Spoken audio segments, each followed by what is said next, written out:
नमस्कार, मी सोनल स्वागत करते तुमचं सगळ्यांचं माझ्या चॅनल सोनल्स कॉर्नर्समध्ये। तर आता जे पोलीस भरती होण्यासाठी इच्छुक आहे अशांसाठी आनंदाची बातमी आहे। तर महाराष्ट्र पोलीस भरती 2025 ही आता लवकरच चालू होणार आहे। तर या संदर्भातला शासन निर्णय सुद्धा आलेला आहे।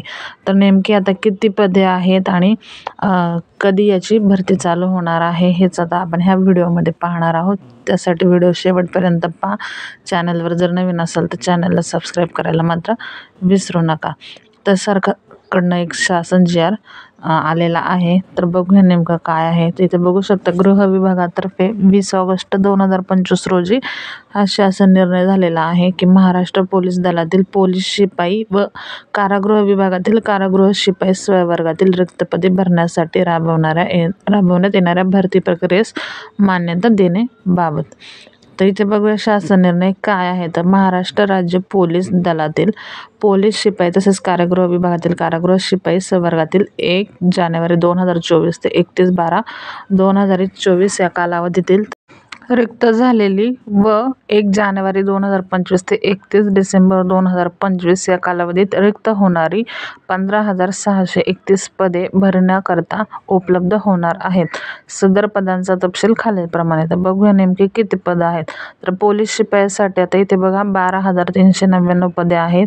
त्याचबरोबर पोलीस शिपाई चालक यांच्यासाठी 234 पदं आहेत। त्याचबरोबर बॅट्समन यांच्यासाठी 25, तसेच सशस्त्र पोलीस शिपाई यासाठी 2,393 पदे, तसेच कारागृह शिपाई यासाठी 580 पदे रिक्त होणार आहेत। त्याच म्हणजे एकूणच सगळे 15,631 इतके पदे भरण्यात येणारे आहे।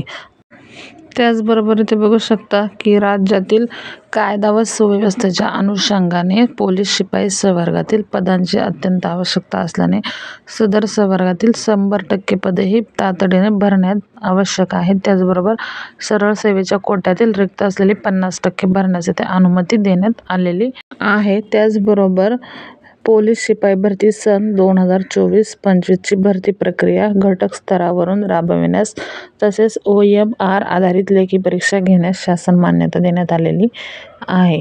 त्याचबरोबर प्रस्तुत भरती प्रक्रियेसाठीही यापूर्वीच्या पोलीस शिपाई भरतीप्रमाणेच खुल्या प्रवर्गातील उमेदवारांकरिता ₹450 व मागास प्रवर्गातील उमेदवारांकरिता ₹350 इतके परीक्षा शुल्क आकारण्यास तसेच परीक्षा शुल्क स्वरूपात जमा झालेली रक्कम आवश्यकतेनुसार भरती प्रक्रियेकरिता खर्च करण्यास शासन मान्यता इथे देण्यात आलेली आहे। त्याचबरोबर सन 2022 व सन 2023 मध्ये संबंधित पदांची विहित कमाल वयोमर्यादा ओलांडलेल्या उमेदवारांना एक वेळची विशेष बाब म्हणून प्रस्तुत भरती प्रक्रियेकरता आवेदन अर्ज सादर करण्यास पात्र ठरवण्यात येत आहे। तर हा होता शासन निर्णय। हा शासन निर्णय तुम्ही महाराष्ट्र शासनाच्या www.maharashtra.gov.in या वेबसाईटवरती जाऊनही डाउनलोड करून घेऊ शकता। तर हीच होती एक महत्त्वाची अपडेट। तर लवकरात लवकर याचे अर्ज सुरू झाले तर तुम्ही नक्की इथे अर्ज करू शकता। तर याची अपडेट सर्वात आधी आपल्या चॅनलवरती येईल। तर व्हिडिओ कसा वाटला हे नक्की कमेंट करून सांगा। व्हिडिओला लाईक करा, व्हिडिओ जास्तीत जास्त शेअर करा।